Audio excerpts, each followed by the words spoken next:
sejam todos muito bem-vindos. Este é o Conversando sobre Jesus, o seu podcast com as mais lindas histórias e lições sobre Jesus, apresentado com um bate-papo leve e descontraído.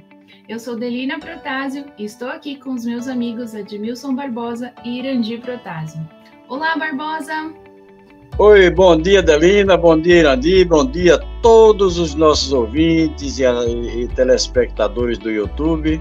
É um prazer estar novamente com vocês e hoje com esse tema maravilhoso, o primeiro mártir do cristianismo, né? Então, que nós possamos retransmitir essa história a todos com muito amor e sabedoria. Amém. Olá, Irandi. Bom dia, Adelina, bom dia, Barbosa, bom dia a todos que nos ouvem e nos veem. Realmente é um prazer enorme estar novamente aqui para mais um podcast muito especial. É isso aí, gente. E hoje nós contaremos essa linda história que o Barbosa já deu ali um spoiler para vocês, que é sobre a vida de Estevão, o qual ficou conhecido na história como o primeiro mártir do cristianismo. Então, inicialmente, nós temos que saber que Estevão foi o nome dado a Gesiel por Pedro, o apóstolo, depois que ele se converte ao cristianismo. Então, a nossa história começa com um jovem chamado Gesiel, da cidade de Corinto. Ele era filho de Jochebed, irmão mais velho de Abigail, e sua mãe já havia falecido. Irandi, vamos falar sobre o jovem Gesiel? Como é que nós podemos descrever a sua personalidade? Emmanuel, no livro Paulo e Estevão, descreve Estevão como um espírito nobre, inteligente.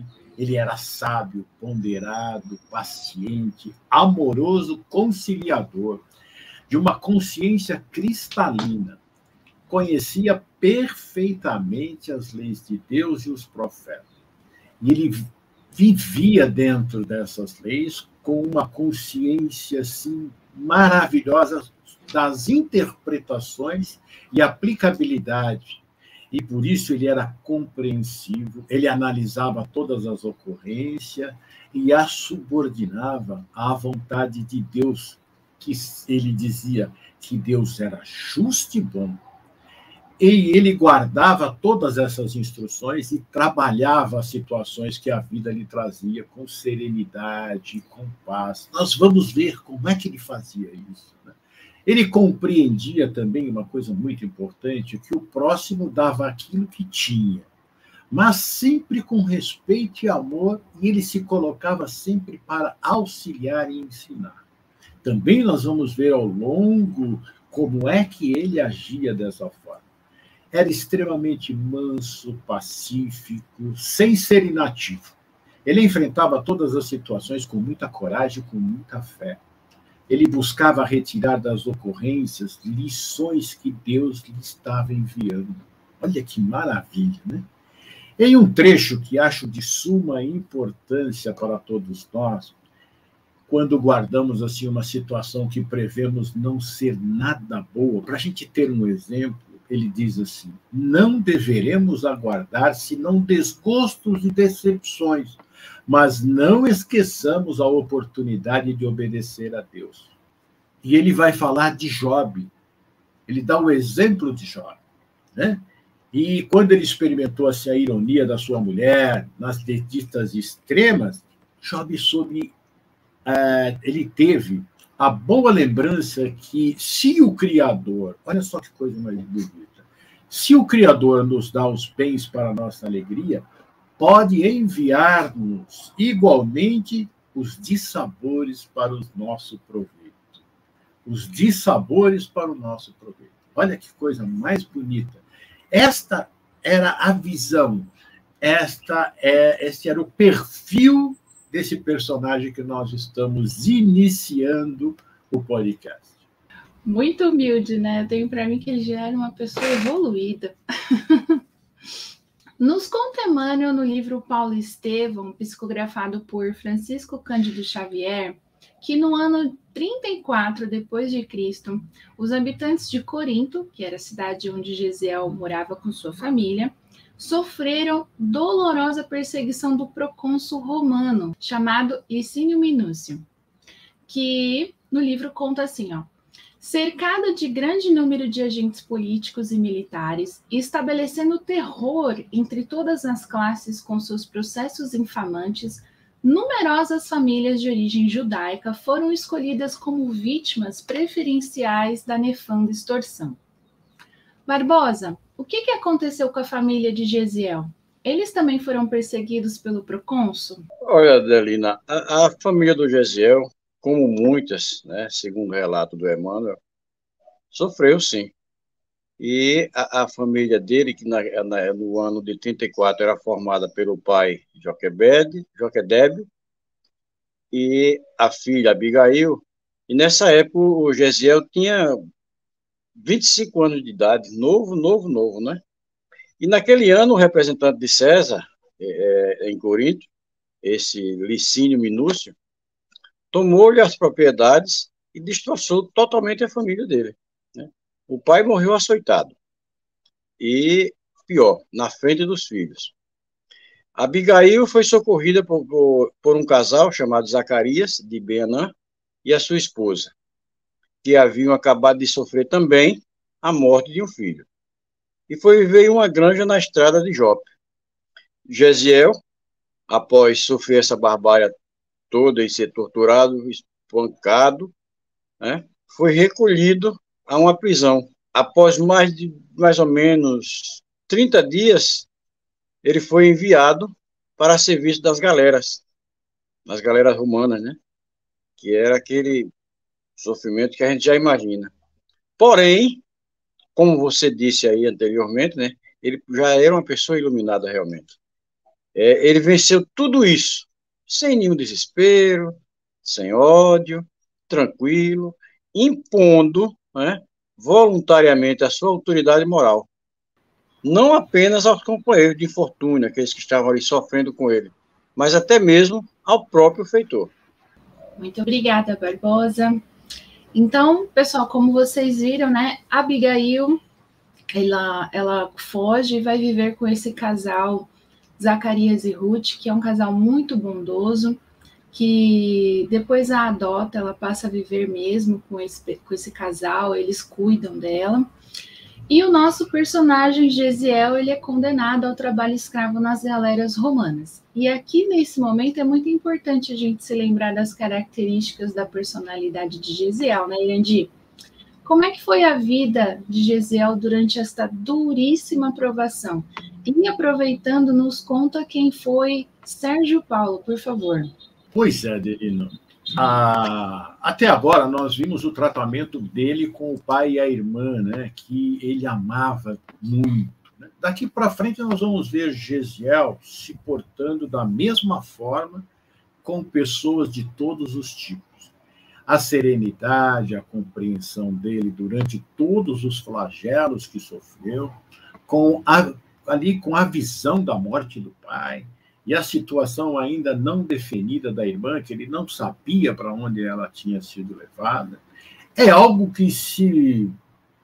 para a gente pensar detidamente, para tirar ensinamentos importantes, né, para as nossas vidas, e as lições, né, que nós temos que tirar para nós desse comportamento de Gesiel durante os momentos em que nós estamos aí passando por uma situação mais difícil, né?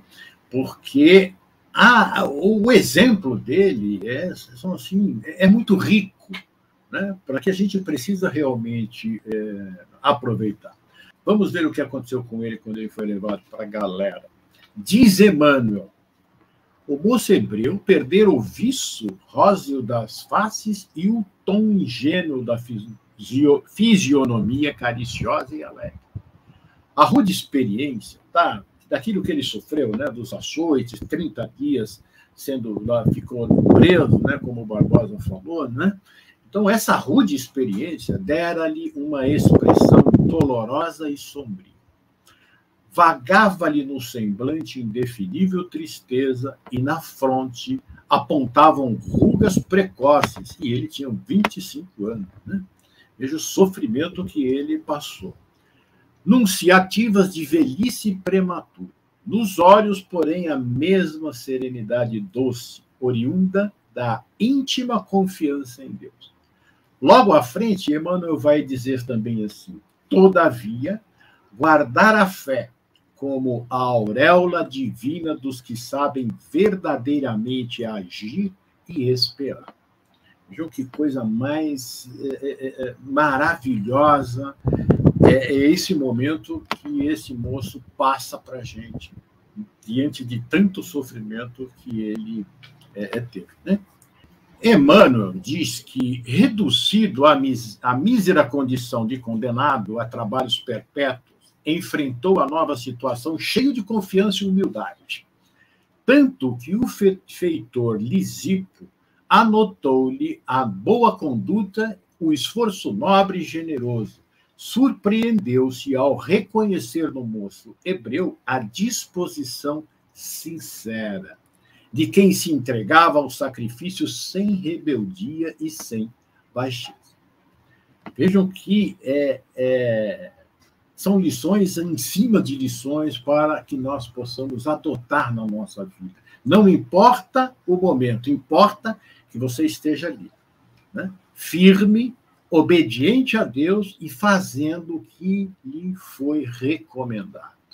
A nobreza dele, prossegue Emmanuel nos relatando, ia ao extremo.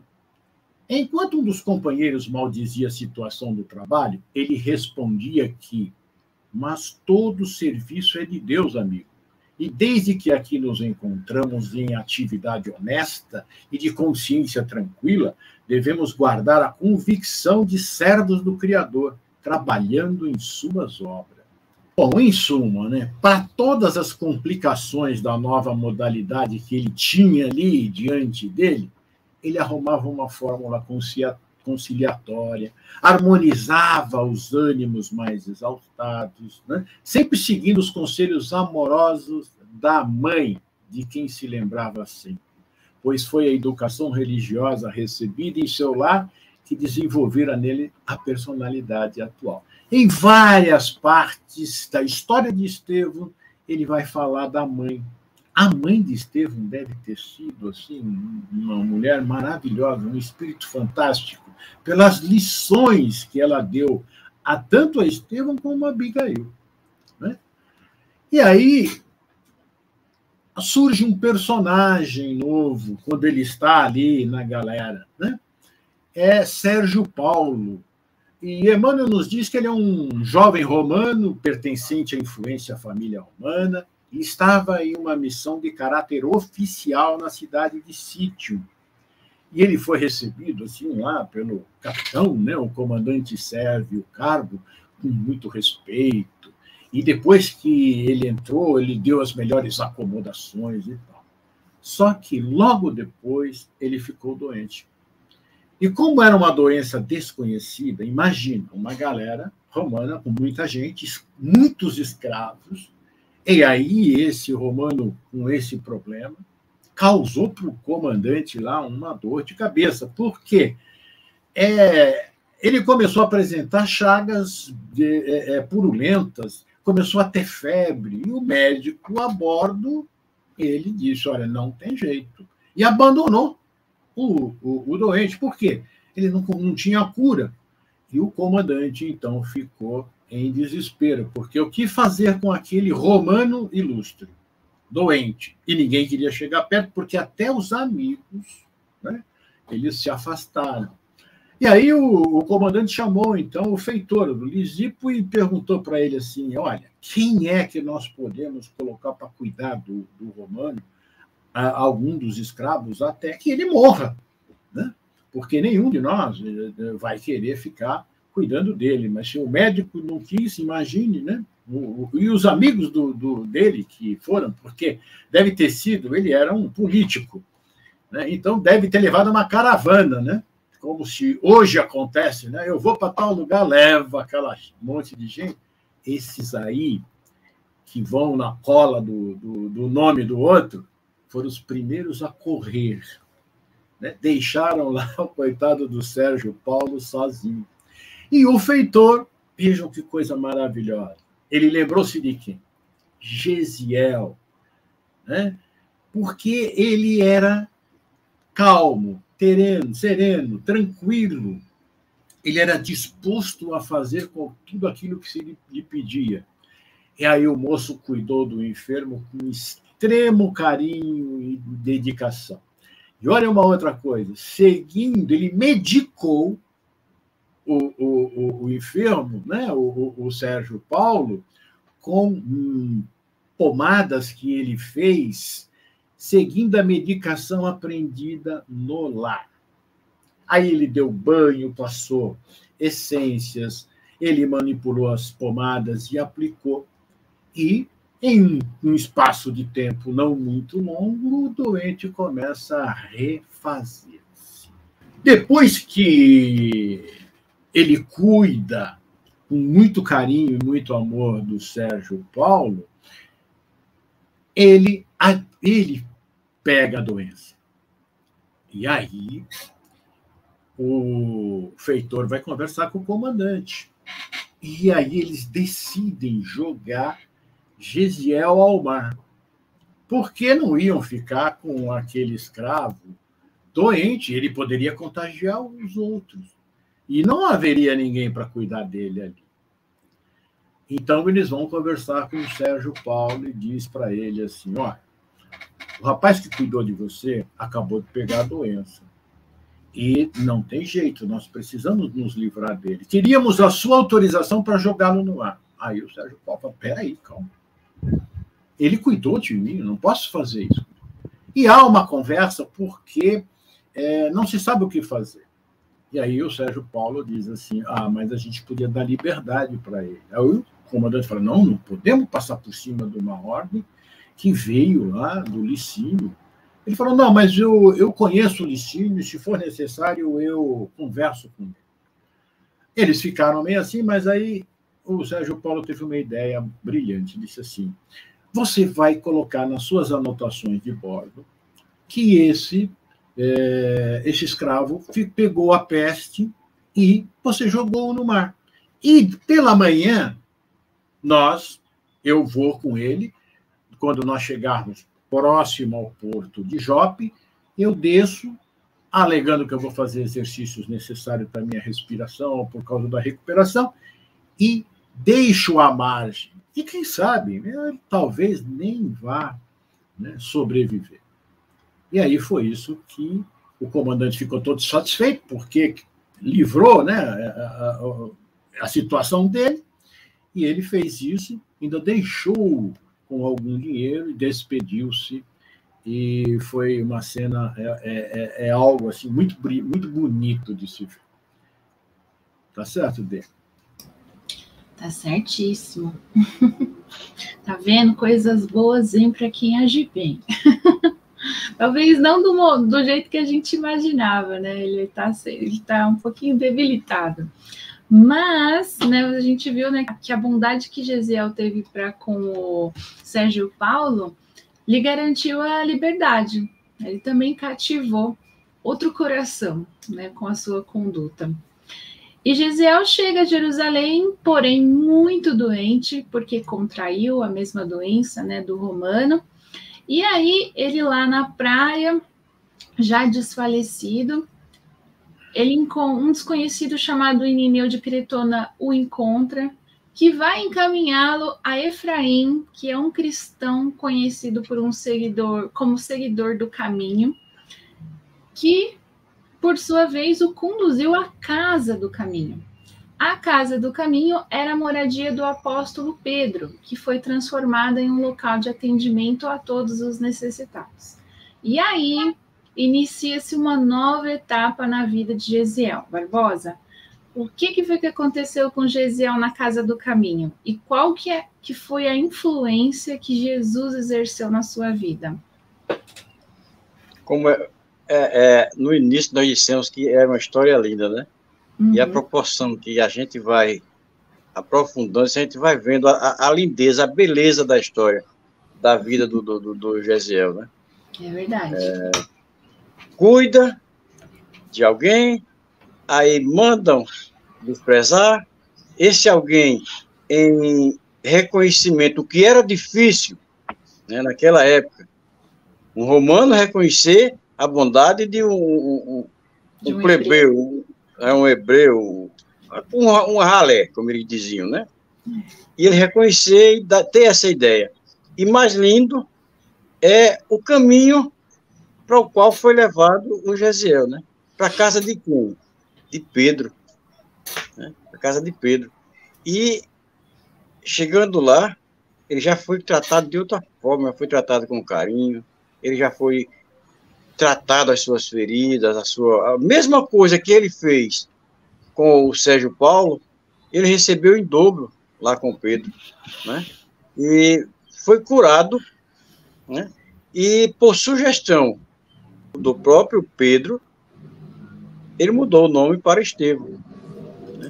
Até para poder se esconder, até para poder se resguardar e não ser identificado, né? E ali mesmo ele já abraçou a nova fé, já abraçou Jesus.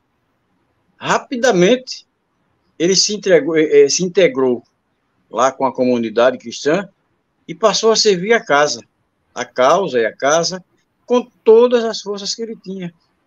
Olha só, né? Se o homem já era o que era lá nas galeras, né? Já tinha a fé que ele tinha. Imagine num canto desse, num local desse, ao lado de Pedro e de outros mais, o quanto essa fé foi fortalecida, né? Porque ele ali só estava, se nas galeras, ele estava tendo sofrimento, todo tipo de humilhações, ali ele estava tendo amor, estava recebendo carinho. Então, dobrou essa fé dele, dobrou esse sentimento dele para com os outros, né? Pessoal, o livro de Paulo Estevão é lindíssimo, né? Mas essa passagem onde o Gesiel faz uma correlação dos relatos de Pedro sobre Jesus e o seu conhecimento sobre o que os profetas diziam, né? Ele reconhece ali que esse Jesus a quem Pedro se referia era o Messias esperado. E aí ele fica assim maravilhado, assim, então ele já veio e ele quis saber ali tudo que os apóstolos tinham para contar sobre a vida de Jesus. E ele ficava fascinado pelos exemplos que Jesus deixou, né? E só ia de encontro ao que ele sabia que os profetas diziam sobre o Messias. E ele era um orador incrível, né? Pedro descobre isso, né, quando ele começa, né, a confortar os doentes lá da Casa do Caminho. Ele conversa com os doentes e ele começa a recontar as histórias que Pedro, João, Tiago contavam para ele quando ele estava enfermo, né? Recebendo também um carinho ali. E ele fazia a mesma coisa pelos doentes que apareciam lá na Casa do Caminho. E aí eles começaram a observar que esse menino fala bem. Né? E ele tinha um profundo conhecimento das escrituras, que, como o Urandi falou, né, ele foi ensinado pela mãe, né, e eu acho muito legal que naquele tempo eles sabiam assim de cabeça, né? Hoje a gente não precisa saber de cabeça, que a gente tem internet, a gente vai lá, pesquisa, tem o texto, a gente não guarda na memória, mas no livro a gente vê várias vezes ele citando, né, os profetas, os versículos, os livros que os hebreus utilizavam, o Pentateuco, né? E ele sabia exatamente. E aí ele faz essa correlação, e quando ele faz essa correlação, você realmente não tem dúvidas de que Jesus, ele era sim o Messias, né, esperado por aquele povo. E ele passa a amar Jesus assim, de uma forma assim muito bonita, sem nem ao menos ter convivido, né, com ele, porque Pedro, João, Tiago, que trabalhavam lá na Casa do Caminho, eles tinham convivido com Jesus, né? Quando você fala assim com autoridade, né, porque eu vivi com a pessoa, eu passei por essa experiência, e o que eu acho bonito então agora Estevão, né, é que ele não teve essa oportunidade de ter vivido com Jesus, mas ele compreendeu perfeitamente os ensinamentos deixados por ele. Então, eu acho que isso também é uma lição para nós, né? Que nós podemos não ter convivido ali com Jesus, mas nós temos as lições da vida dele, nós temos todos os exemplos. E para você compreender uma pessoa, às vezes não precisa você ter vivido com ela, né? Mas basta você ter entendido o que aquela pessoa quis dizer para você. E então, Gesiel se torna Estevão, como Barbosa contou para a gente. E Irandi, nos conta como é que foi que as pessoas da Casa do Caminho viam Estevão e quais eram as funções dele na casa? É importante também, antes da gente entrar nessa pergunta, de a gente lembrar que Deus se serviu de um ladrão para socorrer Gesiel. É verdade. Porque o Irineu de Crotona, quando ele ia trabalhar, ele trabalhava nas tocas, né? Ele viu um homem ali jogado, e Estevão, naquele momento, Gesiel, aliás, ele estava inconsciente, e o dia estava nascendo, era de manhãzinha, e ele vai, e Gesiel é acordado com ele apalpando, né? E aí Gesiel vai acordando, né? O que está acontecendo, tal, e percebe que aquele homem estava ali, né, procurando alguma coisa. E ele tem uma conversa com ele muito bonita, né? Ele diz: olha, eu tenho aqui, eu vou lhe dar tudo que tem, mas não me mate, tal. E quando o Irineu viu a bolsa que o Sérgio Paulo tinha dado para ele, ficou encantado. Mas algo tocou no coração do Irineu, porque ele podia ter pego a bolsa e ido embora. Não. E aí Estevão diz para ele assim: olha, será que você não pode me auxiliar? Não conhece um albergue, algum lugar para que as pessoas possam me auxiliar? Infelizmente eu não conheço. Tal. De repente ele lembrou-se, então, do Efraim. E aí ele pega Estevão e leva para Efraim. Né? Para Efraim, que Efraim era conhecido, como Barbosa disse, como um dos homens do caminho, e eles estavam em Jope.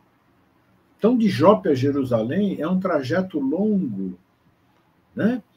E aí o Efraim recebe e diz para Gesiel ainda, né?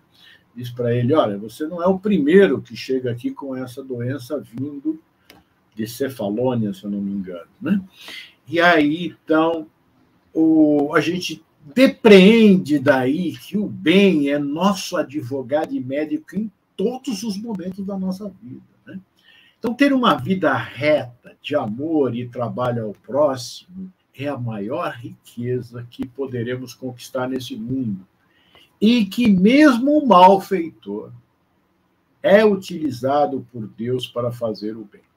Não sabemos o final desse homem aí, do Irineu, mas ele fez o bem. Então, isso ser-lhe-á contado a favor. E o roubo contado também a seu favor negativo, né? Porque uma coisa não vai cobrir a outra, não. Ele vai, né? Mas ele acabou ajudando esse homem que era Gesiel. E então Gesiel, ele vai se tornar Estevão, e é um momento assim singular, porque a conversa que ele está tendo com Pedro, porque Pedro, enquanto Gesiel está doente ainda, delirava e ele recitava os salmos, né, os versículos de Isaías, de Daniel, ele ia recitando e falando sobre as Escrituras. E Pedro ficou encantado com aquele jovem, porque ele era jovem, né, pelo conhecimento que ele tinha. Né? E a gente vê o quanto é importante pai e mãe né?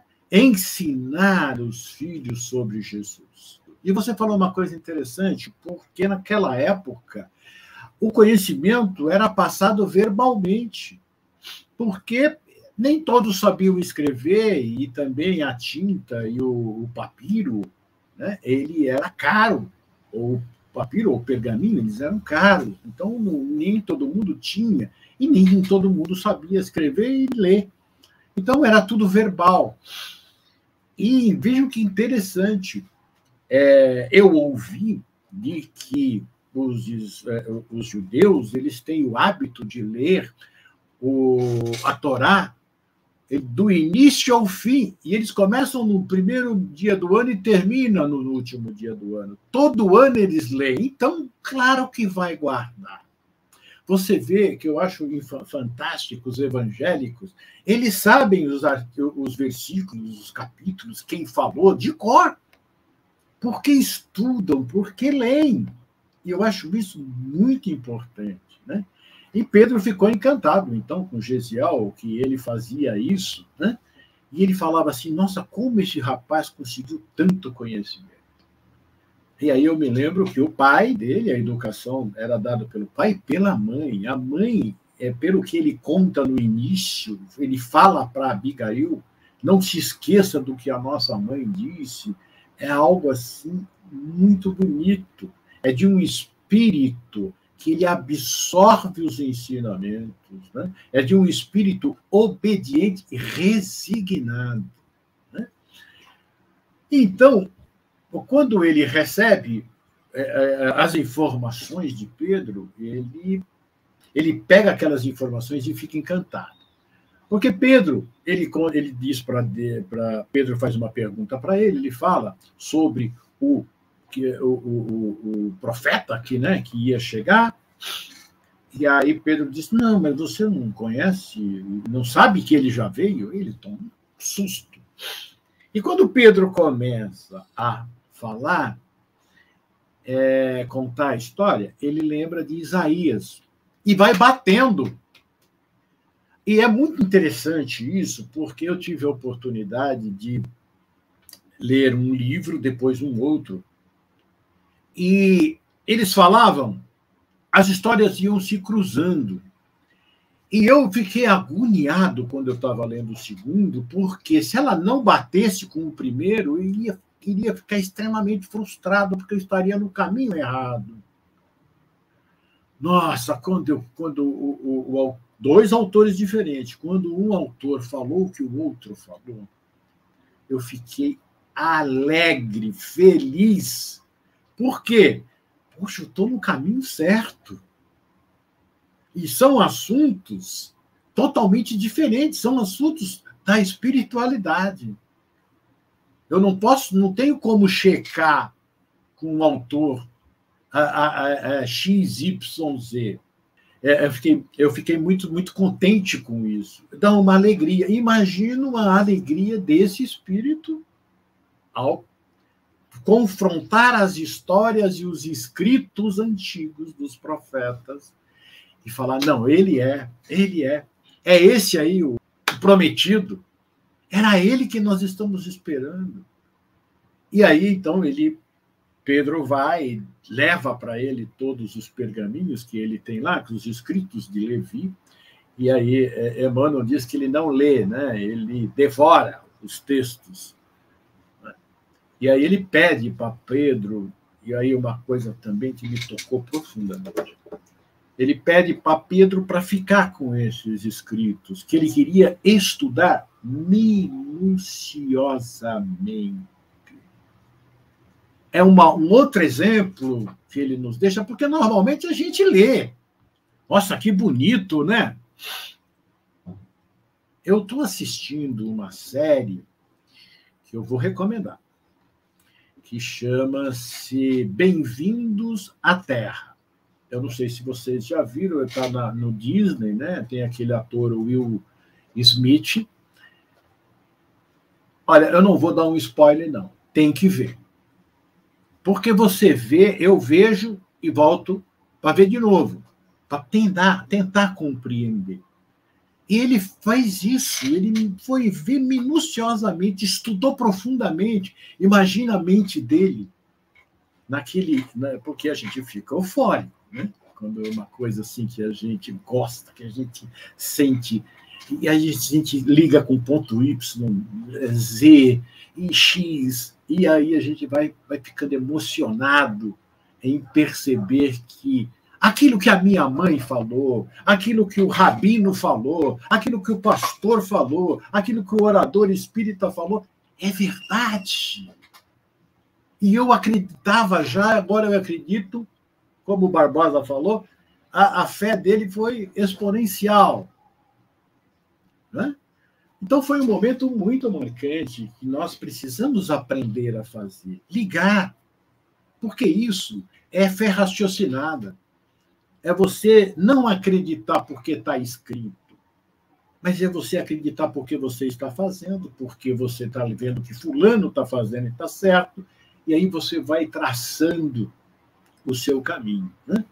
Então, Emmanuel diz assim que foi um momento de profunda emoção, e ele, inclusive, cita o capítulo 53 de Isaías, depois que Simão termina de contar sobre Jesus.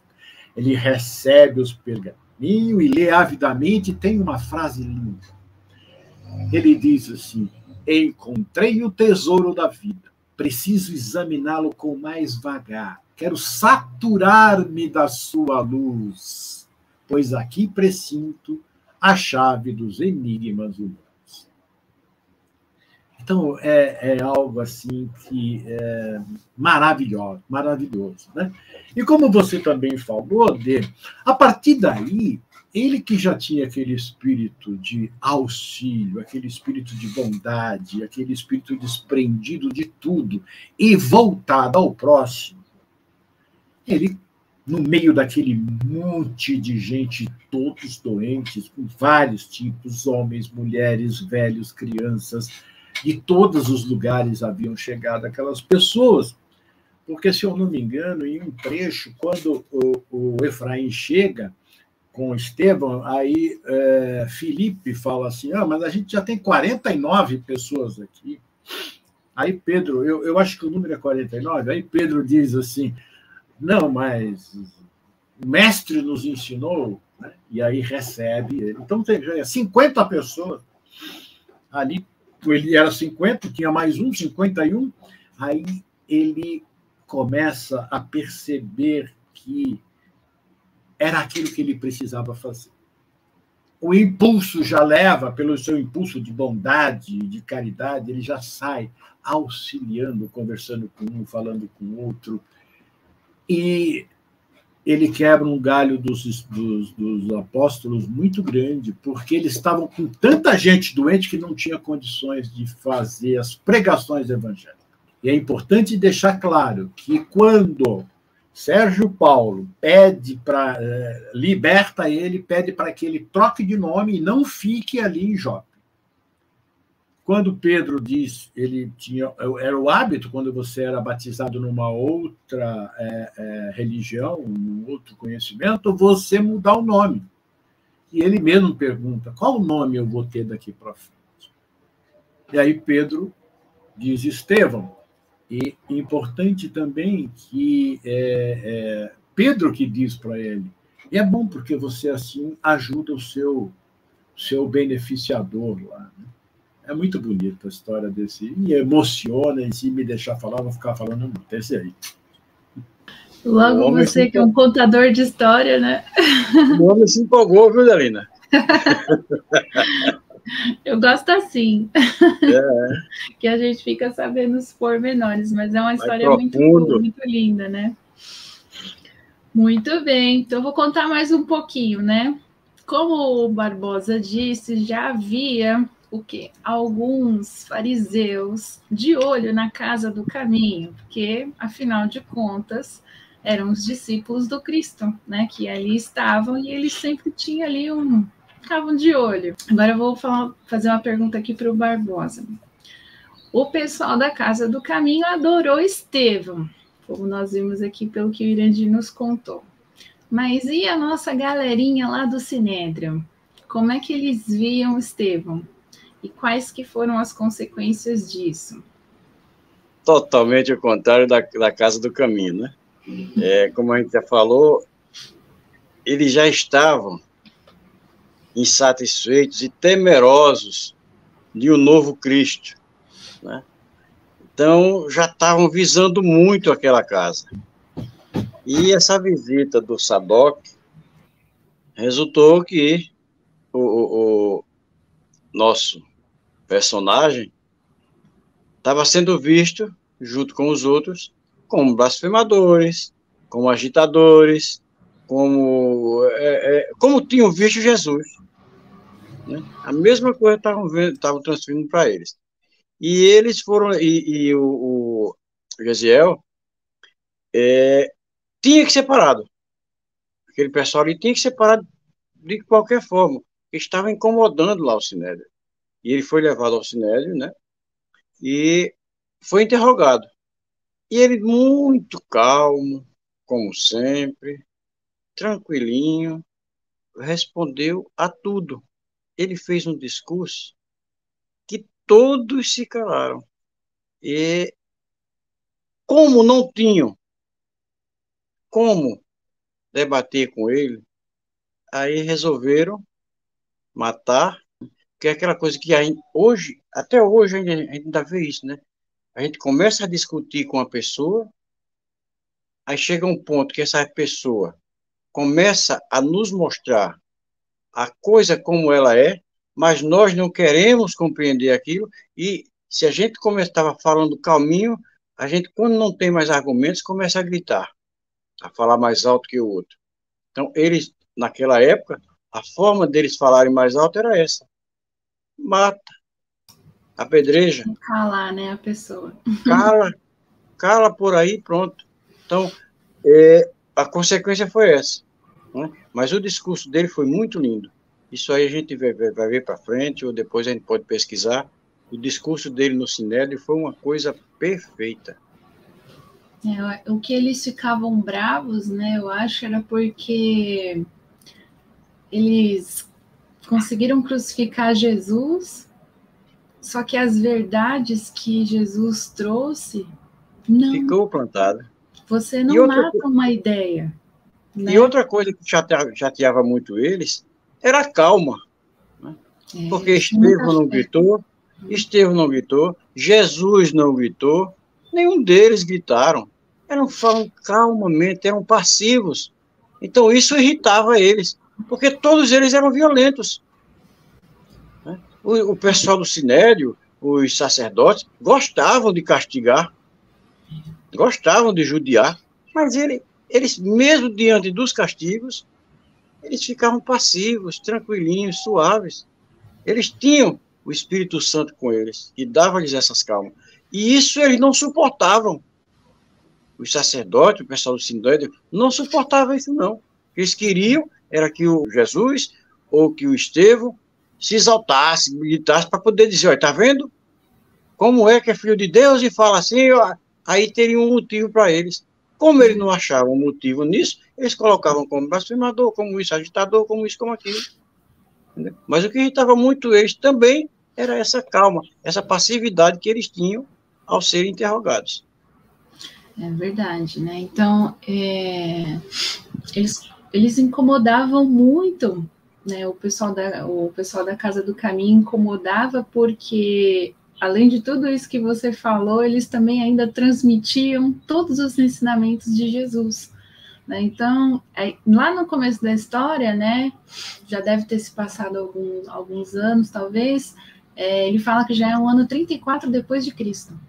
E aí nós estamos aqui já no ano de 2023 estudando as histórias de Jesus, né? Porque quando uma verdade vem, ninguém consegue apagar. E Jesus trouxe a verdade, né?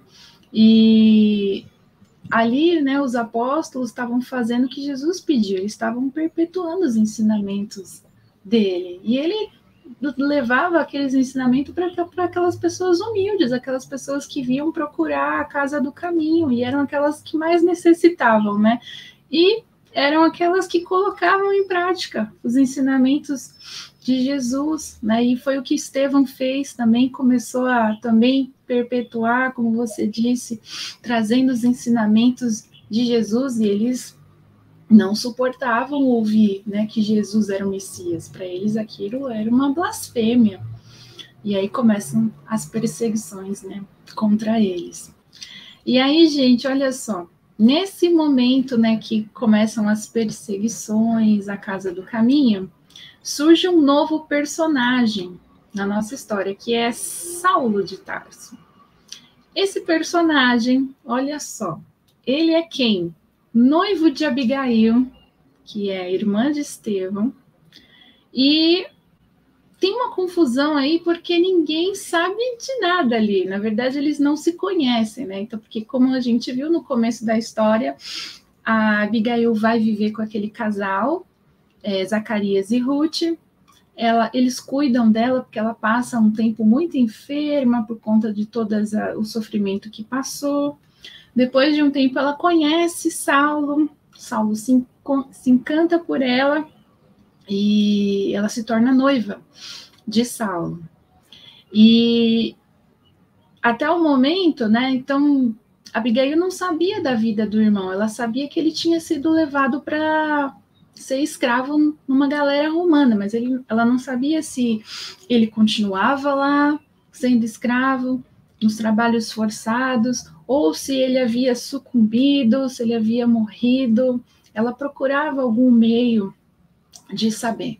Saulo sabia da história de vida da noiva, muito infeliz, né? Mas até onde ele sabia, o irmão dela se chamava Gesiel. E por isso aí o desencontro, porque na época, quando Saulo já vai conhecer o irmão dela, ele já se chama Estevão. Então ele não correlaciona, e Estevão também não conhecia Saulo. E aí até então Abigail morava com esse casal em Jope, não ali, né, em Jerusalém. Então ninguém sabia de ninguém ali. E aí, então, diante dessa confusão que a gente se encontra agora no ponto da nossa história, Irandi, vamos entender quem era Saulo de Tarso neste momento da história? Muito bem. Vamos lá buscar Emmanuel, porque a gente aí não tem erro, né? Ele diz assim: o jovem Saulo apresentava toda a vivacidade de um homem solteiro, bordejando seus 30 anos. Na fisionomia cheia de virilidade e máscula beleza, os traços israelitas fixavam-se particularmente nos olhos profundos e percussientes, próprios dos temperamentos apaixonados e indomáveis, ricos de agudeza e resolução. Dá para imaginar um homem assim, que ele tinha era definido, ele queria ir atrás e buscar. E a vida dele foi exatamente assim, né? Nesse momento da história, ele estava apaixonadíssimo por Abigail, que era irmã de Gesiel, como você falou, né? E ele a visitava frequentemente já há 3 meses na casa de Zacarias e sua esposa Ruth na estrada de Jope. Ele era um profundo conhecedor da lei de Moisés, que defendeu, olha a palavra de Emmanuel, com ferocidade, arrogância, voluntarioso, sincero, às vezes áspero e enérgico em demasia. Ele tinha, então, um comportamento assim, né? Era irracível, né? Suas concepções da lei não admitiam meio termo. Sabia ordenar e desagradava-lhe qualquer expressão de desobediência aos seus propósitos. Temperamento indômito e inquieto, a par de um coração eminentemente generoso, onde uma fonte de ignorada ternura se retraía em abismais profundezas. Como fariseu, era tido aos debates onde não perdia nenhuma disputa. Ele mesmo declara ao amigo Sadoc, quando este lhe pergunta em que pé estão as suas pretensões ao cargo no Sinédrio, ele diz assim: como sabemos, o antigo mestre Gamaliel está idoso e deseja retirar-se da vida pública. Não tardarei a substituí-lo no voto das mais altas deliberações, além de oferir atualmente ótima remuneração. Suas ambições eram grandes com relação ao possível cargo.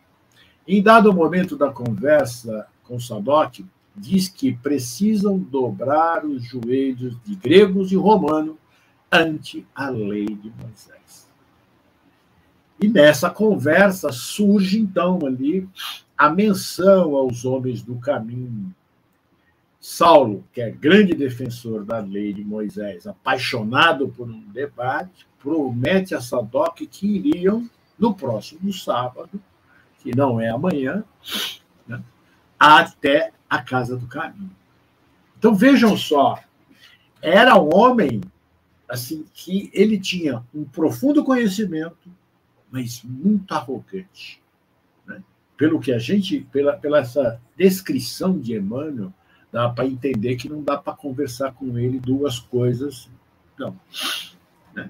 Se ele disser que é branco, é branco. Esse caráter dele, essa personalidade forte dele, foi importantíssimo para a continuidade do seu trabalho como Paulo de Tarso.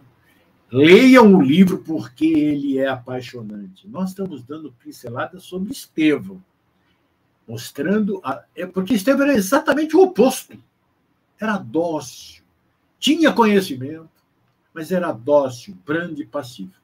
Estevão foi a personificação do homem de bem. Se você pegar todas as características do homem de bem, que consta aqui no Evangelho, no capítulo 6 de Perfeito, seu nome me falha a memória, né? Ele vai mostrar exatamente Estevão. Impressionante isso, né? Então,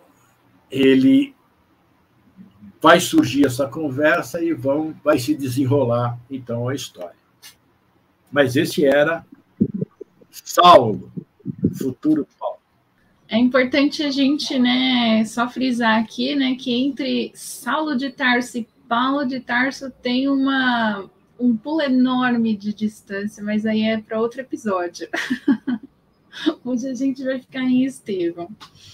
E aí, Barbosa, me conta agora o que foi que armaram contra Estevão, Pedro e todos os outros apóstolos na Casa do Caminho. Qual foi a participação de Saulo nisso? Como eu já falei anteriormente, né? Sadoc levou Saulo à Casa do Caminho. E chegando lá, o Saulo começou a ouvir o Estevão e começou a interpelar, né? A fazer perguntas, a tentar, como fizeram com Jesus, que ele saísse, né, do rumo dele, do pensamento, mudasse alguma coisa, mas Estevão foi firme, ele foi bem firme, e isso causou o quê? A Saulo? Ódio, causou raiva, porque não era aquilo que ele queria ver o Estevão se perder, ou dizer alguma coisa que motivasse a levada dele até o Sinédrio. Como ele não fez, né, ele foi encaminhado por Saulo ao Sinédrio. E durante esse julgamento, como eu falei anteriormente, a defesa de Estevão no Sinédrio foi brilhante, revelando a grandeza de espírito que ele tinha, revelando tudo o que ele era, né? Ele teve a oportunidade também de demonstrar o domínio que possuía das Escrituras, porque Saulo conhecia das Escrituras de Moisés, da lei de Moisés, e ele conhecia já, né, como você disse, já tinha passado 4 anos da morte de Cristo, ou mais, um pouco, então ele já sabia tudo sobre a nova lei que o Cristo trouxe, que o Cristo tinha implantado. E essa nova lei que o Cristo tinha implantado não mudava totalmente as leis de Moisés, mas ensinava essas leis de outra forma, com mais amor, né? Com mais carinho, pensando mais no outro. Mas Paulo não aceitava isso. Então, esse conhecimento dele que ele tinha das Escrituras, ele discursou com serenidade e muita segurança. Então, ele foi julgado, foi condenado e foi aprovado por Saulo. Isso aí está nos Atos dos Apóstolos, no capítulo 7, de 55 a 60. E mesmo sendo acusado de blasfemador, caluniador, feiticeiro, ele manteve-se firme até o final, quando entregou a sua alma a Deus, bem suave, sem se preocupar com o que viria. Ele não se preocupou com isso. Ele se preocupou, sim, em manter-se firme na fé. E ele agiu até em prol da casa do caminho, né? Porque chegou a um certo ponto da perseguição que ele percebeu que eles queriam alguém, né, para culpar, e o Sinédrio chegou a prender todos os apóstolos, né, com exceção de Tiago, que acho que no final Tiago foi preso também, não lembro, mas ele prendeu a todos. E aí Gamaliel, que foi o tutor de Saulo, interveio porque ele já era mais um senhor de idade, né, já estava ali se afastando do Sinédrio, ia passar o bastão ali para Saulo, e eu acho que ele já estava numa idade que o coração dele já estava mais aberto, e ele via as atividades lá da Casa do Caminho, e ele super compreendia, achava que era isso mesmo que tinha que ser feito. Ele até achava bonitos os ensinamentos lá de Jesus. E ele era um simpatizante, a gente pode deixar assim, né? E ele interferiu ali na decisão, falou com Saulo, né? Falou, Saulo, né? Vamos aliviar um pouquinho ali para eles, né? Porque Saulo queria matar todo mundo. E aí, por decisão, por interferência, na verdade, de Gamaliel, e acho que foi providencial, ele solta os outros apóstolos, mas ele fala, Estevão não. Estevão eu não solto, porque como o Barbosa disse, né, e o Irandir falou, ele era um homem muito orgulhoso. E no debate que houve no Sinédrio, ele claramente perdeu, né? Ele não estava acostumado a perder num debate. Ele não perde, porque ele conhecia tudo da lei de Moisés, só que Estevão também, mas vocês veem, né, a docilidade com que Estevão fala ao Sinédrio, e como Saulo interpela, você vê que tem muita ali arrogância, muito orgulho, né? E aí ele não gosta, você mexeu ali no brio, né, que a gente fala da pessoa, e aí ele não solta Estevão de jeito nenhum, mas ele solta os outros apóstolos, né? E aí, como vocês disseram, Estevão é dado a oportunidade de abdicar da sua fé para não ser morto, mas ele de jeito nenhum. Ele diz que ele não abdica da fé dele em Jesus de jeito nenhum, porque ele é o Messias, ele tinha aquela fé de que ele era ele mesmo, que todos aqueles ensinamentos estavam corretos, e se ele tinha que morrer, ele falou assim, tudo bem, Jesus também, coitado, foi crucificado, não tinha nenhum pecado, não fez nada de errado e morreu, e eu, que não chego nem aos pés de Jesus. Então, ele estava ali numa atitude de muita humildade até. Então, ele não abdica da sua fé de jeito nenhum. Ele fica... Pois é, você vê, hoje em dia, muitos de nós ainda temos aquela coisa de não querer, né, ser passado para trás por alguém. O nosso orgulho ainda nos faz isso. Ora, Saulo era um cara letrado na época, né? Vamos dizer letrado. Era um cara que discursava, gostava muito da oratória, era um cara super arrogante, O orgulho dele estava lá em cima. Aí, de repente, chega para uma pessoa humilde, como Estevão, né? Um simples cidadão da comunidade, e ele vai de encontro a Saulo. Cara, jamais Saulo iria aceitar isso, iria admitir isso. Era a maior vergonha para ele, uma coisa dessa. Como é hoje para muitas pessoas, quando alguém chega e dá um exemplo, exemplifica, dá uma lição de moral, né? É vergonha. Eu passei vergonha porque fulano fez isso e isso mais do que eu. Né? Então, o orgulho até hoje nos segue, né? E nos incomoda e nos faz ser assim. É verdade. E aí, então, gente, Estevão fica por 2 meses preso, sofrendo muito, porque ele era castigado, né, lá na prisão, até a sua sentença ser cumprida. E aí, nesse interim, o casamento de Saulo e Abigail estava se aproximando. E Saulo leva Abigail para morar em Jerusalém, na casa de Dalila, sua irmã. E ele pede para Abigail para encontrá-la lá no Sinédrio, no dia do evento do apedrejamento de Estevão, porque ele queria apresentá-la aos amigos. Como ia ser um evento muito importante, que para eles era uma vitória, né, contra o falso Cristo, que eles falavam, o falso profeta, iriam estar lá muitas personalidades importantes da época, e ele queria aproveitar a ocasião para apresentar a noiva.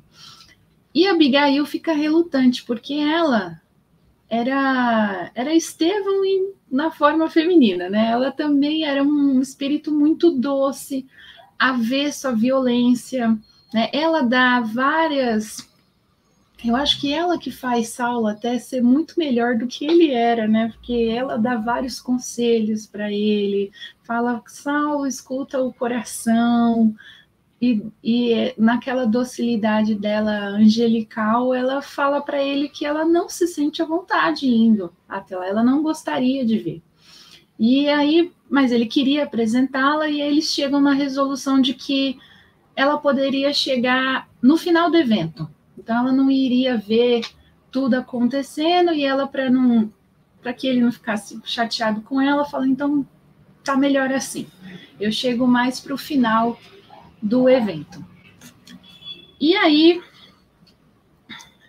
nós temos a cena de que Abigail, quando chega lá, ela vê naquele homem que já estava sendo apedrejado, ela reconhece o irmão dela, Gesiel.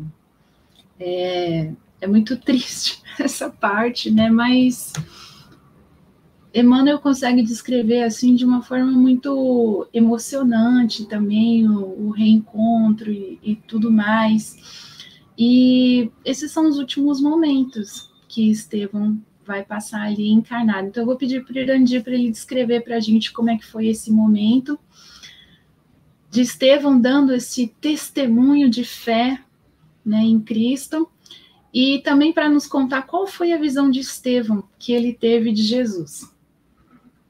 A visão espiritual. É muito interessante essa parte, porque na conversa de Paulo com Abigail, quando a gente fala que existe um planejamento, existe, né? Porque nessa conversa de Paulo com Abigail, ela poderia ter ido antes, reconheceria Estevão e ele não iria morrer. Mas Emmanuel, acho que no prefácio do livro, ele diz que não existiria Paulo se não tivesse Estevão. Né? Então, havia a necessidade de Estevão passar esta mensagem que ele vai passar com a sua vida. E é muito interessante isso, porque as pessoas, às vezes, a gente espera coisas assim mirabolantes, e nos mínimos detalhes é que estão a solução e que estão os ensinos que Deus quer nos mostrar. Então, Estevão tinha que passar por este sacrifício para que nós aqui, né, para que Paulo passasse para a posteridade tudo o que ele nos ensinou depois. Porque Estevão foi o móvel que fez Paulo mudar. Né? E realmente, Emmanuel tem sem Estevão não existiria Paulo, ficaria só o Saulo. Né? Estevão apresentava-se bastante desfigurado, né, quando ele veio para a execução da sentença. Né? Mas ele tinha uma coisa, o semblante sereno. É a característica da paz de confiança. Diz Emmanuel faz um relato muito bonito. Ele diz assim, eu não gosto de contar isso porque vai perder a beleza. Né? Passo tardio, cansaço extremo, as esquimose nas mãos e nos pés, patenteavam os pesados tormentos físicos que lhe eram infligidos à sombra do calabouço. Com profundo desprezo, Saulo de Tarso faz vir Estevão até a tribuna. Então, a gente fica imaginando ele entrando, né? É um átrio, assim, ele vai entrando, né? E aí ele ainda faz com que ele caminhe mais ainda com toda essa dificuldade que ele estava, né? Não tendo nenhuma piedade daquela situação. Quando Estevão chega na tribuna, ele pergunta se ele estaria disposto a jurar contra o carpinteiro Nazareno. Relata Emmanuel, a resposta foi desconcertante. Não insulteis o Salvador. Nada no mundo me fará renunciar à sua tutela divina. Morrer por Jesus significa uma glória, quando sabemos que ele se imolou na cruz pela humanidade inteira. Foi espancado, cuspido, suas roupas rasgadas, tinha dor por todo o corpo. Foi bastante humilhado. Então, e Estevão sofreu a mesma coisa. Agora, a resposta que ele deu foi impressionante. Não insulteis o Salvador. Olha só. Imagina, aquele julgamento para Saulo era de uma importância, porque ele estava almejando uma cadeira no Sinédrio e a cadeira seria nada mais, nada menos, ele iria substituir o seu mentor Gamaliel. É algo assim, né? E ele estava... Todo mundo olhava para Saulo como um grande representante da lei judaica daquele momento em diante. Então, para ele, aquele momento era super importante. E a arrogância, a petulância é punida com grande severidade. E foi o que aconteceu com Saulo. Né? Quando também Estevão estava passando por tudo que Jesus passou, pela humilhação, pelos batendo e tal, né? Ele recordou as descrições de Simão a respeito de Jesus no derradeiro trânsito.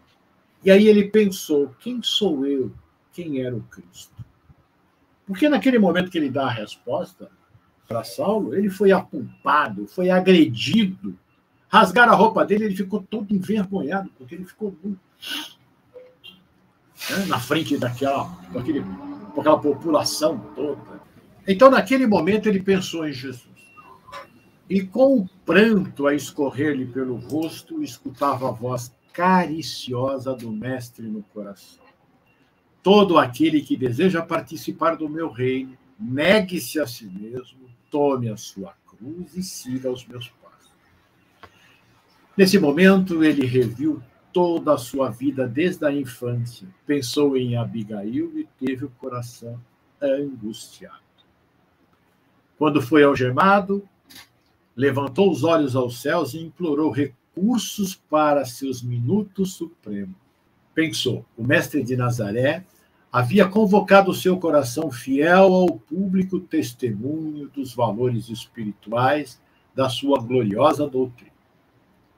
No momento supremo, dedicados amigos do plano espiritual rodeavam o mártir nos seus minutos finais. No auge das dores físicas, como se houvesse transposto infinitos abismos de percepção, o moço de Corinto notou que alguma coisa se lhe havia rasgado na alma ansiosa. Seus olhos pareciam mergulhar em quadros gloriosos de outra vida. a legião de emissários de Jesus que o cercava carinhosamente, figurou-se-lhe a corte celestial. No caminho de luz desdobrado à sua frente, reconheceu que alguém se aproximava, abrindo-lhe os braços generosos. Pelas descrições que ouvira de Pedro, percebeu que contemplava o próprio Mestre em toda a resplandecência de suas glórias divinas. E disse: eis que vejo os céus abertos e o Cristo ressuscitado na grandeza de Deus. Exclama a Jesus: Senhor, não lhe imputes este pecado, e vê sua irmã junto a sol. Gente, é muito emocionante. Os comentários assim vão tirar a beleza dessa visão de Estevão e desse momento. Esse pedido que ele faz a Jesus para que perdoe Saulo, aí não deixa dúvidas da envergadura moral que esse espírito tem, não é? Esse foi para mim foi tipo assim, incrível. E aí, Barbosa, quando nós temos um momento, como eu disse para vocês, que Abigail chega ao final desse triste espetáculo. Para eles era um espetáculo, né? Jesus. E ela reconhece, né, naquele moço já transfigurado, todo ensanguentado, que era o irmão dela, Gesiel. E ela via desde a prisão na cidade natal deles, em Corinto. Ela não podia fazer nada ali, né? Ela só tinha que esperar. Ela ficou com o coração muito triste, desesperado, porque vê o irmão daquele jeito. E aí vem a conhecimento, né, de Saulo. Ela mesma conta, né, que Saulo vê chegando, ele vai encontrar com ela e ela pergunta para ele: o que está acontecendo, Saulo? Aquele ali é o meu irmão Gesiel. Deve ter sido um baque assim, muito grande, né, para Saulo, porque depois, né, ele já leva o corpo já de Estevão desfalecido para uma câmara, ele permite que Abigail fale com ele, é um momento assim muito belo entre os dois. Gesiel ainda tem forças para falar de Jesus para Abigail. Ela fica muito preocupada, mas quem é esse Jesus que permitiu fazer isso com você? Fala, não fala assim não dele. Ele conta para ela que ele é o Salvador, o prometido, o Messias, e deixa só aquela ideia já incutida na mente de Abigail e pede para ela fazer uma prece, e aí vem a seu desprendimento espiritual de Estevão. E, como o Erandi contou, ele perdoa, né, Saulo por tudo que ele fez ele passar. Só que Saulo, diante daquela situação, depois ele conversa com Abigail e fala para ela que eles não podem mais se casar, porque ele foi o verdugo do irmão dela e isso ia ficar entre eles para sempre. E apesar de amá-la muito, ele cancela o casamento. Barbosa, por que ele fez isso, já que Estevão tinha perdoado? Dalina, você narrou bem esse finalzinho do Estevão aí. E a surpresa, né, do Saulo. E essa pergunta, eu fiquei pensando, o que o fez acabar esse noivado, esse casamento, mesmo o Estevão tendo perdoando ele. E aí a gente volta um pouquinho no que a gente falou agora há pouco, né? Será que ele deixou ela porque iria ficar esse fato entre eles pro resto da vida, que ele foi o causador da morte do irmão dela? Ou será que foi o fato do orgulho que falou mais alto do que o amor? Como é que eu vou viver a minha vida ao lado da irmã de um blasfemador, ao lado da irmã de um agitador, que provavelmente ela futuramente seja, depois de que ele ter falado com ela, depois do que eu fiz com ele, ela vai partir, e os conselhos que ele deu a ela vai querer também seguir isso. Será que não foi também o orgulho dele, né, em pensar que ia passar por tudo isso futuramente? A gente fica na dúvida, né?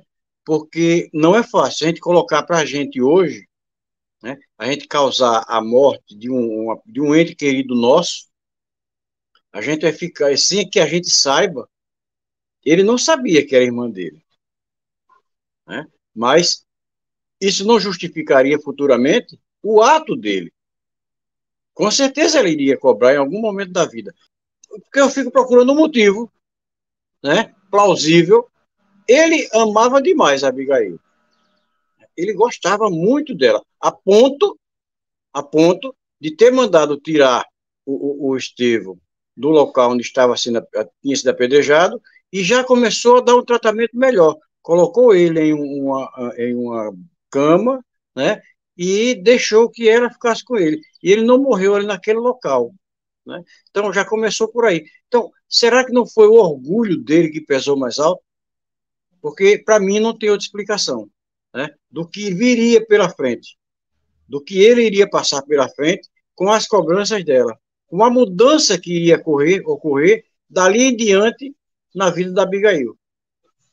Eu vou por esse lado. O orgulho falou mais alto que o amor. Ele perdeu a chance de ser muito feliz, né? Porque a Abigail era uma pessoa fantástica.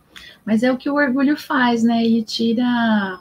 Quando a gente é mais orgulhoso, a gente perde muitas oportunidades de ser feliz, né? E Paulo perde essa oportunidade de se casar com a pessoa que ele ama tanto. E ela também o amava muito, né? Exato. Verdade. Esse fato deixa a Abigail muito consternada, né? Porque ela já havia perdido o pai assassinado, o irmão tinha sido levado como escravo, e ela tinha essa alma muito doce, muito sensível, e acho que esses sofrimentos todos, né, levaram ela a uma angústia, um sofrimento muito grande. Mas ela lembrou das palavras de Estevão sobre Jesus, e ela vai procurar saber quem é ele. E assim como Estevão, ela também tem aquele coração doce, aqueles ouvidos que são de ouvir. E ela acredita no irmão e nas palavras e nos ensinamentos de Jesus. Diz que e ela fica muito doente, né, por conta de tudo isso. Perdeu o irmão, Saulo a abandona, e quando ela volta para a casa do Zacarias e da Ruth, o casal não entende nada. Ela não conta o que aconteceu, porque ela não quer que pensem mal de Saulo, porque se Jezeel perdoou ele, ela também o perdoaria, e o casal não sabe o que realmente aconteceu. Eles sabem que o casamento meio que foi desfeito, mas não entendem o que foi que aconteceu realmente, cuidam dela, só que ela também vem a falecer. Eu entendo que ela faleceu assim até de tristeza, né? Vocês concordam? Foi, né? Tadinha. Mas é uma alma muito sensível. É um choque muito forte para ela, né? Primeiro, perdeu o irmão naquela situação, depois de tantos anos sem se ver, tanto tempo sem se ver, né? E segundo, perdeu o amor da vida dela, né? Que ela também gostava do Saulo. Sim, então, verdade. São duas coisas bem fortes, né? Que podem ter levado a isso mesmo. Concordo com você. Mas a gente sabe, né, que tudo na vida existe um propósito. E ela precisava acompanhar o irmão também, né? Porque aí a gente chega nesse ponto onde a gente vai falar já de Estevão e Abigail como espírito. E aí eu vou perguntar para o Vedandi. Então, Estevão, já em espírito, ele tem uma missão muito nobre. Conta para a gente qual que era. Bom, depois desse desenrolar aí que vocês narraram, que é muito significativo, muito emocionante, Estevão teve a missão dada por Jesus para conduzir Saulo a ser Paulo. Né? Agora, que Paulo, no novo caminho, né, quando ele faz toda a sua mudança, né, ele vai, funda as suas igrejas e tudo.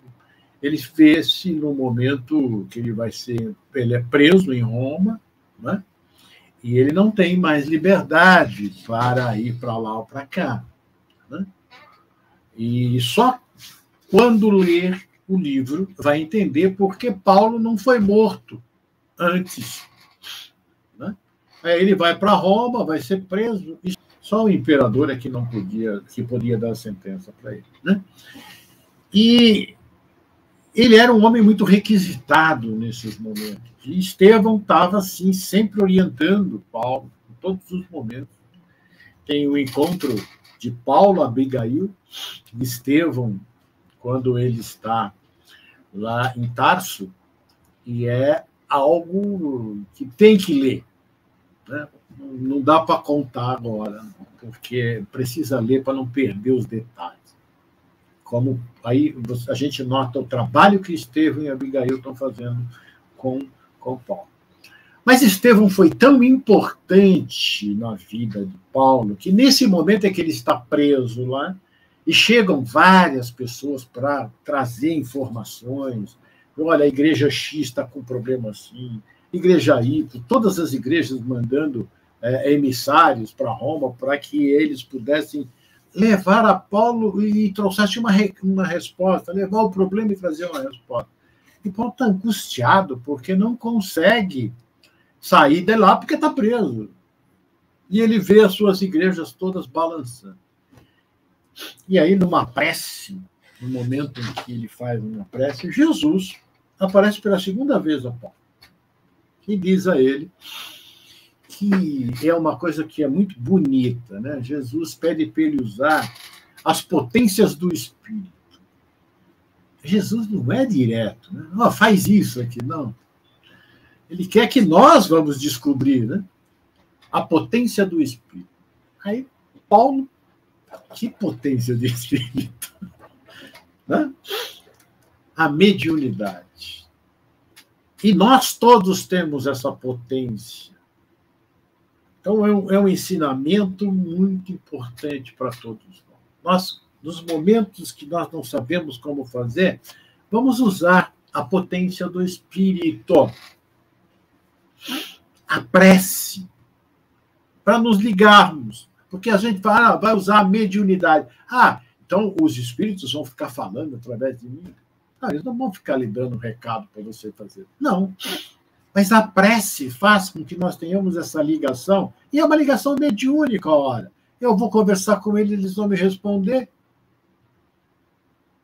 Precisamos usar a prece.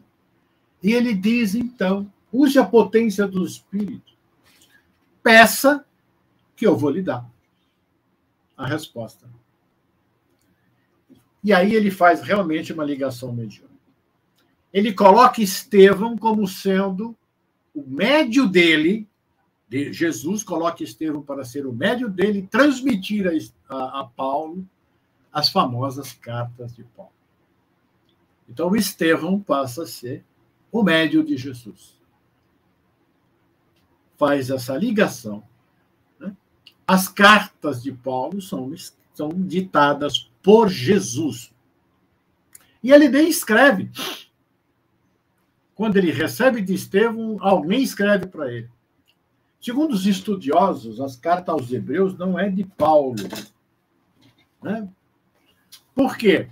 Paulo usava lá alguém para... Paulo ditava e alguém escrevia.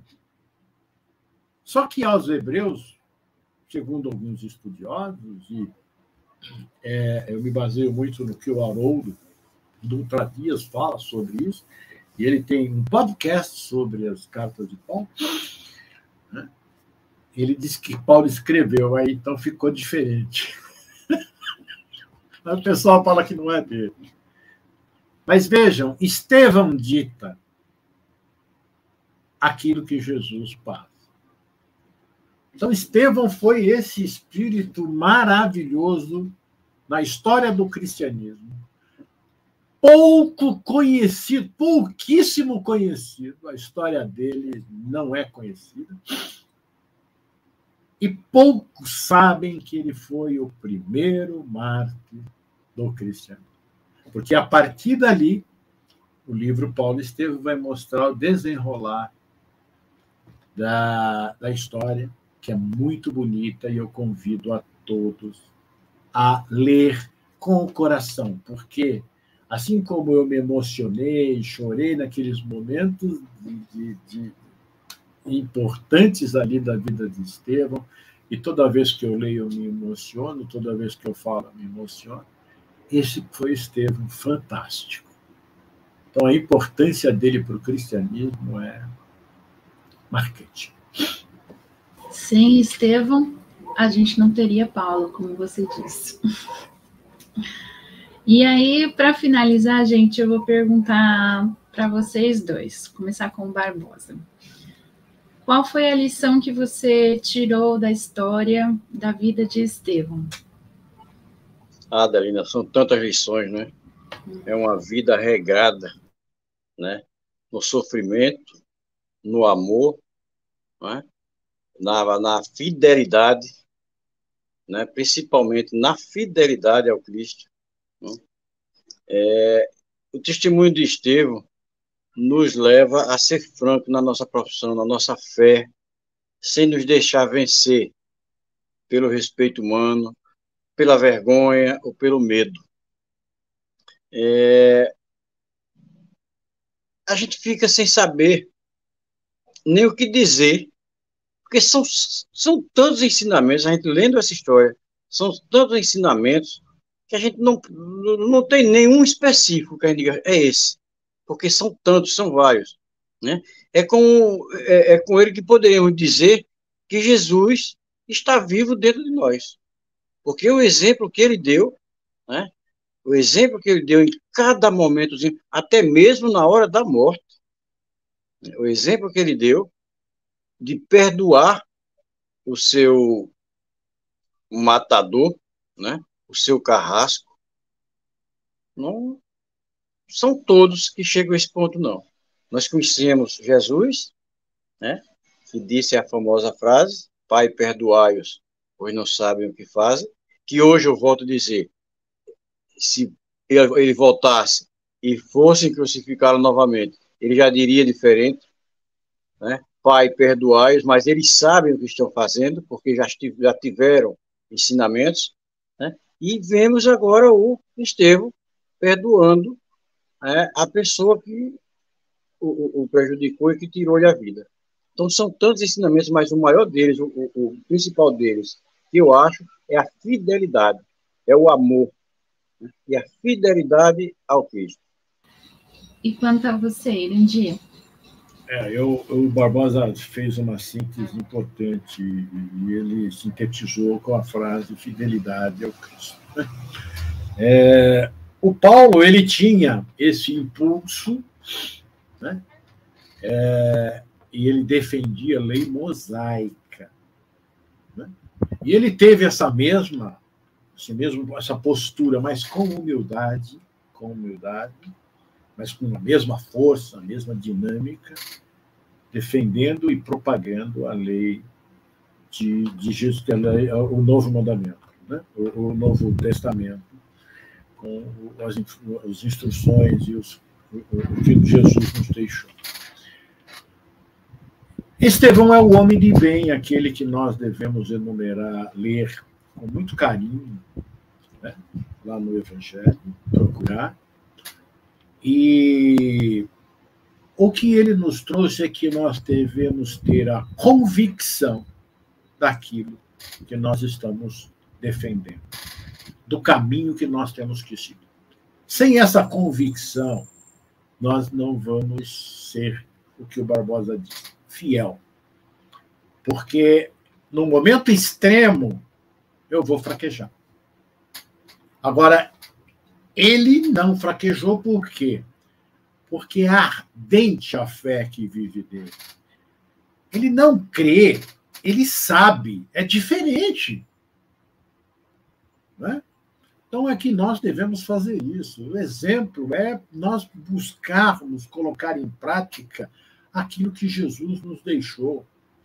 Porque foi isso que ele fez. Ele colocou em prática tudo que Jesus mostrou.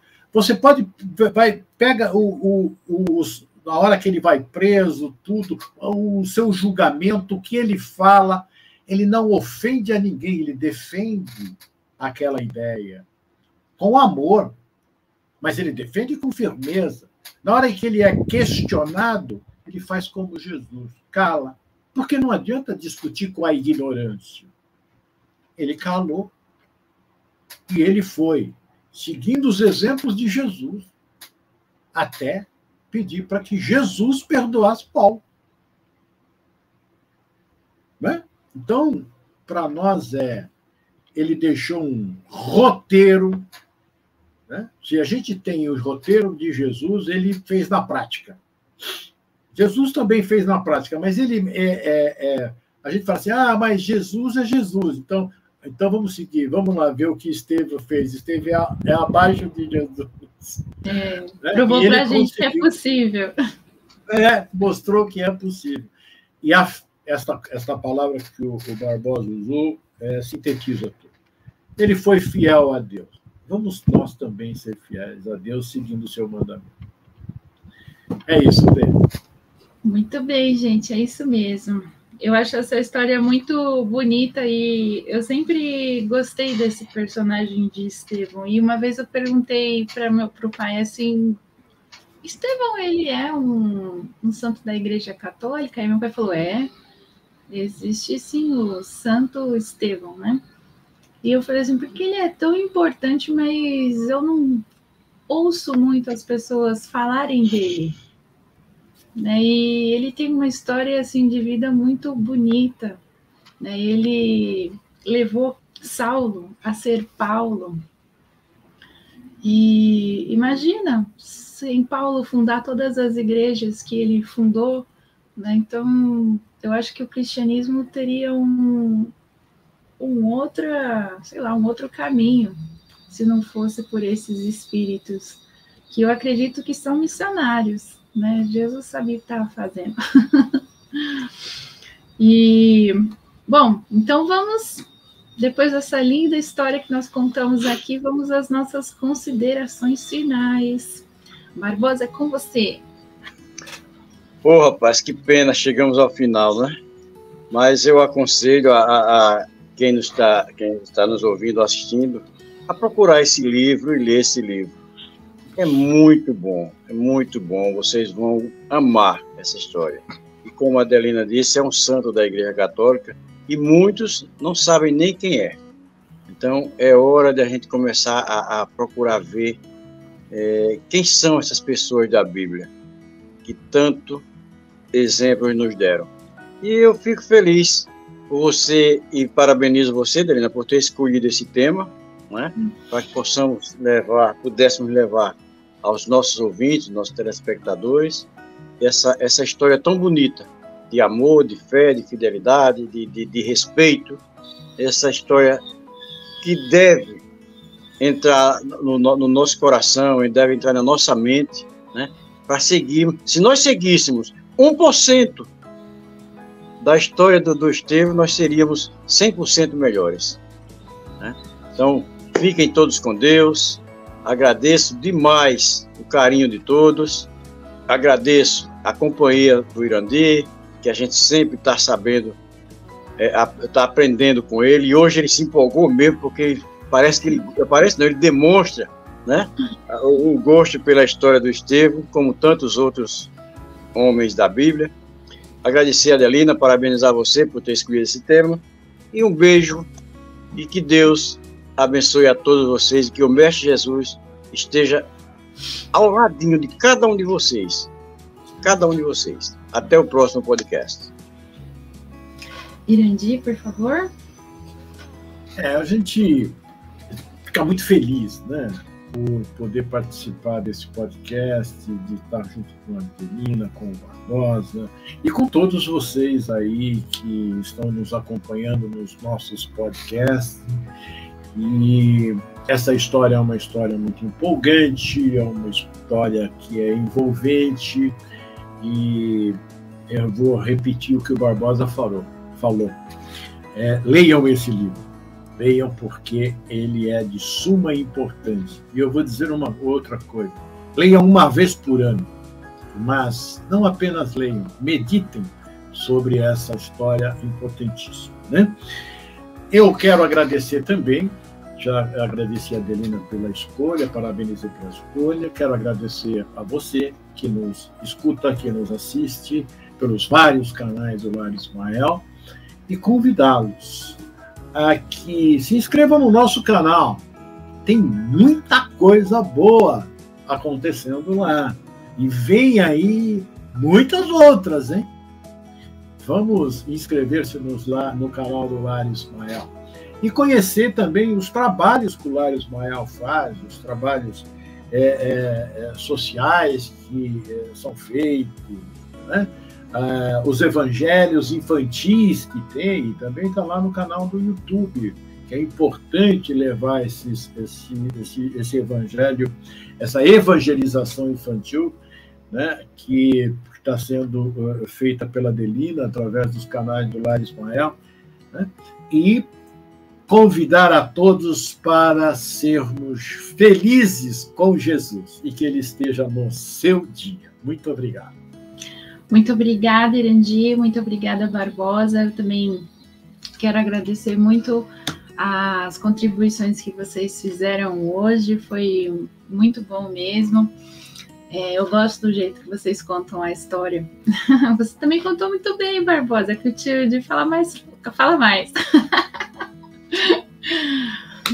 Bom, gente, então, como o Irandir falou, se inscrevam nos nossos canais das redes sociais, no YouTube, no Instagram. A gente traz lá muitas mensagens para melhorar o dia de todo mundo. A gente quer levar Jesus e suas lições a tantos corações que a gente conseguir alcançar, porque a gente sabe que é com Ele que a gente vai realmente ser feliz.